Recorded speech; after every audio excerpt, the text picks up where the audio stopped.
okay?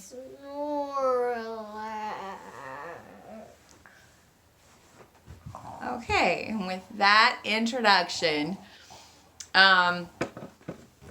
are now... No, wakey. Did you want me to read? Yes. Okay. We are now on to Fezzik. Turkish women are famous for the size of their babies. The only happy newborn ever to weigh over 24 pounds upon entrance was the product of a southern Turkish union. Turkish hospital records list a total of 11 children who weighed over 20 pounds at birth, and 95 more who weighed between 15 and 20.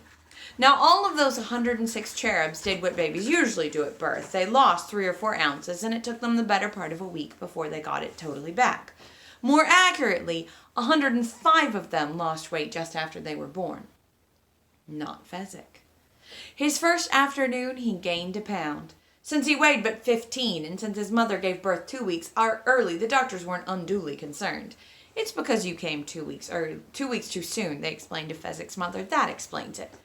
Actually, of course, it didn't explain anything, but whenever doctors are confused about something, which is really more frequently than any of us would do well to think about, they always snatch at something in the vicinity of the case and add, that explains it.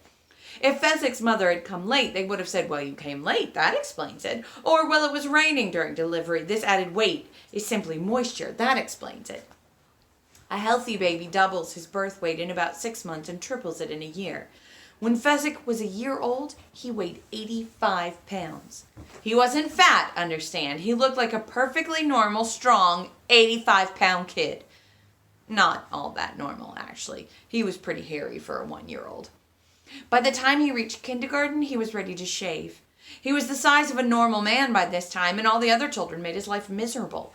At first, naturally, they were scared to death. Even then, Fezzik looked fierce, but once they found out he was chicken, well, they weren't about to let an opportunity like that get away. Bully, bully, they taunted Fezzik during morning yogurt break. I'm not, Fezzik would say out loud.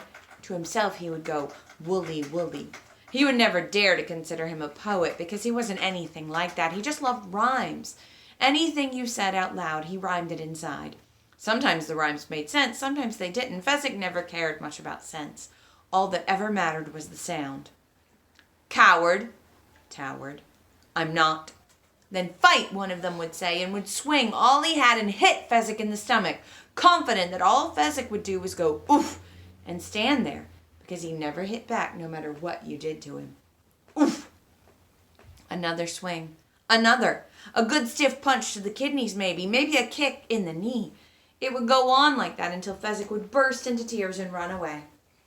One day at home, Fezzik's father called, Come here. Fezzik, as always, obeyed. Dry your tears, his mother said. 2 children had beaten him very badly just before. He did what he could to stop crying. Fezzik, this can't go on, his mother said. They must stop picking on you. Kicking on you. I don't mind so much, Fezzik said. Well, you should mind, his father said. He was a carpenter with big hands. Come on outside, I'm going to teach you how to fight. Please, I don't want... Obey your father. They trooped out to the backyard. Make a fist, his father said. Fezzik did his best. His father looked at his mother and then at the heavens. He can't even make a fist, his father said. He's trying. He's only 6. Don't be so hard on him. Fezzik's father cared for his son greatly, and he tried to keep his voice soft so Fezzik wouldn't burst out crying. But it wasn't easy. Honey, Fezzik's father said, look, when you make a fist, you don't put your thumb inside because your fingers. You keep your thumb outside your fingers. Because if you keep your thumb inside your fingers and you hit somebody, what will happen is you'll break your thumb. And that isn't good because the whole object when you hit somebody is to hurt the other guy, not yourself. Blurt. I don't want to hurt anybody, Daddy. I don't want you to hurt anybody, Fezzik, but if you know how to take care of yourself, and they know you know, they won't bother you anymore. Father. I don't mind so much. Well, we do, his mother said. They shouldn't pick on you, Fezzik, just because you need a shave. Back to the fist, his father said. Have we learned how? Fezzik made a fist again, this time with the thumb on the outside. He's a natural learner, his mother said. She cared for him as greatly as his father did. Now hit me, Fezzik's father said. No, I don't want to do that. Hit your father, Fezzik. Maybe he doesn't know how to hit, Fezzik's father said. Maybe not. Fezzik's mother shook her head sadly. Watch, honey, Fezzik's father. See? Simple. You just make a fist like you already know, and then you pull back your arm a little and aim for where you want to land and let go. Show your father what a natural learner you are, Fezzik's mother said. Make a punch. Hit him a good one. Fezzik made a punch toward his father's arm. Fezzik's father stared at the heavens again in frustration. He came close to your arm, Fezzik's mother said quickly, before her son's face could cloud. That was very good for a start, Fezzik. Tell him what a good start he made, she said to her husband. It was in the right general direction, Fezzik's father managed. If only I'd been standing 1 yard farther west, it would have been perfect. I'm very tired, Fezzik said. When you learn so much so fast, you get tired. I do, anyway. Please, may I be excused? Not yet, Fezzik's mother said. Honey, please hit me. Really hit me. Try. You're a smart boy. Hit me a good one, Fezzik's father begged. Tomorrow, Daddy, I promise. Tears began to form. Crying's not going to work, Fezzik, his father exploded. It's not going to work on me, and it's not going to work on your mother. You're going to do what I say, and what I say is you're going to hit me. And if it takes all night, we're going to stand right here. And if it takes all week, we're going to stand right here. And if it splat! This was before emergency wards, and that was too bad, at least for Fezzik's father, because there was no place to take him after Fezzik's punch landed, except to his own bed, where he remained with his eyes shut for a day and a half, except for when the milkman came to fix his broken jaw.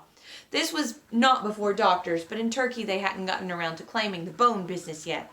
Milkmen were still in charge of bones, the logic being that since milk was so good for bones, who would know more about broken bones than a milkman? When Fezzik's father was able to open his eyes as much as he wanted, they had a family talk, the three of them. You're very strong, Fezzik, his father said. Actually, that is not strictly true. What his father meant was, you're very strong, Fezzik. What came out was more like this. Ever since the milkman had wired his jaws together, all he could manage was the letter Z. But he had a very expressive face, and his wife understood him perfectly. He says, you're very strong, Fezzik. I thought I was, Fezzik answered. Last year I hit a tree once when I was very mad. I knocked it down. It was a small tree, but still, I figured that had to mean something. He says he's giving up being a carpenter, Fezzik. Oh no, Fezzik said. You'll be all well soon, Daddy. The milkman practically promised me. He wants to give up being a carpenter, Fezzik. But what will he do? Fezzik's mother answered this one herself. She and her husband had been up half the night agreeing on the decision. He's going to be your manager, Fezzik. Fighting is the national sport of Turkey. We're all going to be rich and famous. But, Mommy, Daddy, I don't like fighting. Fezzik's father reached out and gently patted his son's knee. He said. It's going to be wonderful, his mother translated. Fezzik only burst into tears.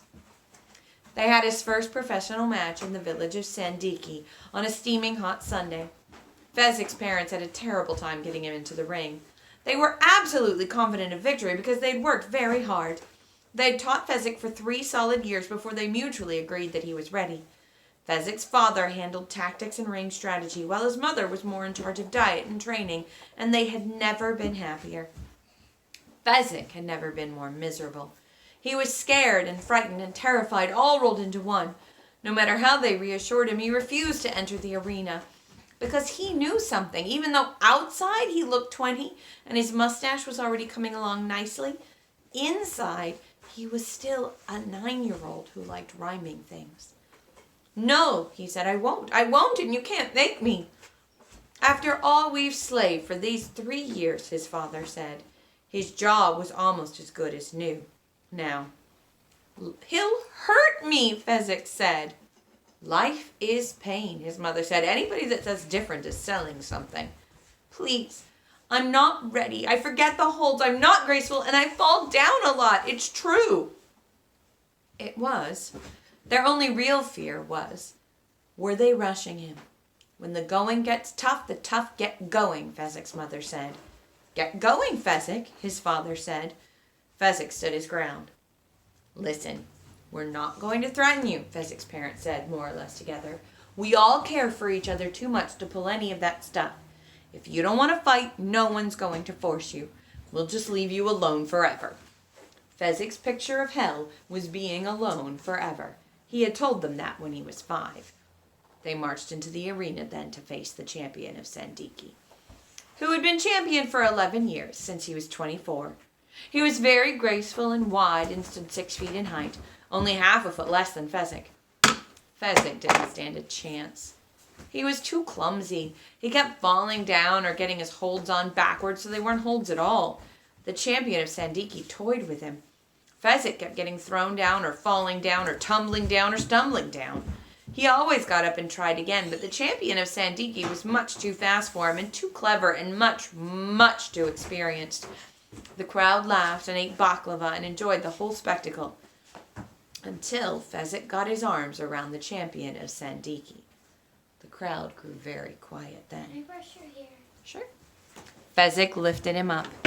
No noise. Fezzik squeezed. That's enough now, Fezzik's father said. Fezzik laid the other man down. Thank you, he said. You are a wonderful fighter, and I was lucky. The ex-champion of Sandiki kind of grunted. Raise your hands, you're the winner, his mother reminded. Fezzik stood there in the middle of the ring with his hands raised. Boo, said the crowd. Animal, ape, gorilla, boo! They did not linger long in Sandiki. As a matter of fact, it wasn't very safe for them from then on to linger long anywhere. They fought the champion of Ispir. Boo! The champion of Samal. Boo! They fought in Bolu. They fought in Zyle. Boo! I don't care what anybody says, Fezzik's mother told him one winter afternoon. You're my son, and you're wonderful. It was gray and dark, and they were hot-footing it out of Constantinople just as fast as they could, because Fezzik had just demolished their champion before most of the crowd was even seated. I'm not wonderful, Fezzik said. They're right to insult me. I'm too big. Whenever I fight, it looks like I'm picking on somebody. Maybe, Fezzik's father began a little hesitantly. Maybe, Fezzik, if you'd just possibly sort of lose a few fights, they might not yell at us so much. The wife whirled on her husband. The boy is 11 and already you want him to throw fights? Nothing like that, no! Don't get all excited, but maybe if he'd even look like he was suffering a little, they'd let up on us. I'm suffering, Fezzik said. He was. Let it show a little more. I'll try, Daddy. That's a good boy. I can't help being strong. It's not my fault. I don't even exercise. I think it's time to head for Greece, Fezzik's father said then. We've beaten everyone in Turkey who'll fight us, and athletics began in Greece. No one appreciates talent like the Greeks. I just hate it when they go, boo, Fezzik said. He did. Now his private picture of hell was being left alone with everybody going boo at him forever. They'll love you in Greece, Fezzik's mother said. They fought in Greece. Arr! Arr was Greek for boo! Bulgaria, Yugoslavia, Czechoslovakia, Romania. Boo! They tried the Orient, the jiu-jitsu champion of Korea, the karate champion of Siam, the kung fu champion of all India. See note on ARG. In Mongolia, his parents died. We've done everything we can for you, Fezzik. Good luck, they said, and they were gone. It was a terrible thing, a plague that swept everything before it. Fezzik would have died too, only naturally he never got sick. Alone, he continued on across the Gobi Desert, hitching rides sometimes with passing caravans, and it was there that he learned how to make them stop booing. Fight groups. It all began in a caravan on the Gobi when the caravan head said, I'll bet my camel drivers can take you. There were only 3 of them, so Fezzik said fine, he'd try. And he did, and he won, naturally. And everybody seemed happy. Fezzik was thrilled. He never fought just one person again if it was possible. For a while, he traveled from place to place battling gangs for local charities, but his business head was never much, and besides, doing things alone was even less appealing to him now that he was into his late teens than it had been before. He joined a traveling circus. All the other performers grumbled at him because they said he was eating more than his share of the food, so he stayed pretty much to himself except when it came to his work. But then, one night, when Fezzik had just turned 20, he got the shock of his life. The booing was back again. He could not believe it. He had just squeezed half a dozen men into submission, cracked the heads of half a dozen more. What did they want from him? The truth was simply this. He had gotten too strong. He would never measure himself, but everybody whispered he must be over 7 feet tall. And he would never step on a scale, but people claimed he weighed 400. And not only that, he was quick now. All the years of experience had made him almost inhuman. He knew all the tricks, could counter all the holds. Animal, ape, gorilla, boo! That night, alone in his tent, Fezzik wept. He was a freak. Speak. He still loved rhymes. A two-eyed cyclops, eye drops, like the tears that were dropping now, dropping from his half-closed eyes. By the next morning, he'd gotten control of himself. At least he still had his circus friends around him. That week, the circus fired him. The crowds were booing them now, too, and the fat lady threatened to walk out, and the midgets were fuming, and that was it for Fezzik. This was in the middle of Greenland, and as everybody knows, Greenland, stop, you can't do that in an angle. Greenland, then as now, was the loneliest place on the earth. In Greenland, there is one person for every 20 square miles of real estate. Probably the circus was pretty stupid taking a booking there, but that wasn't the point. The point was that Fezzik was alone, in the loneliest place in the world, just sitting there on a rock, watching the circus pull away. He was still sitting there the next day when Vizzini, the Sicilian, found him. Vizzini flattered him, promised to keep the booze away. Vizzini needed Fezzik, but not half as much as Fezzik needed Vizzini. As long as Vizzini was around, you couldn't be alone. Whatever Vizzini said, Fezzik did. And if that meant crushing the head of the man in black, so be it.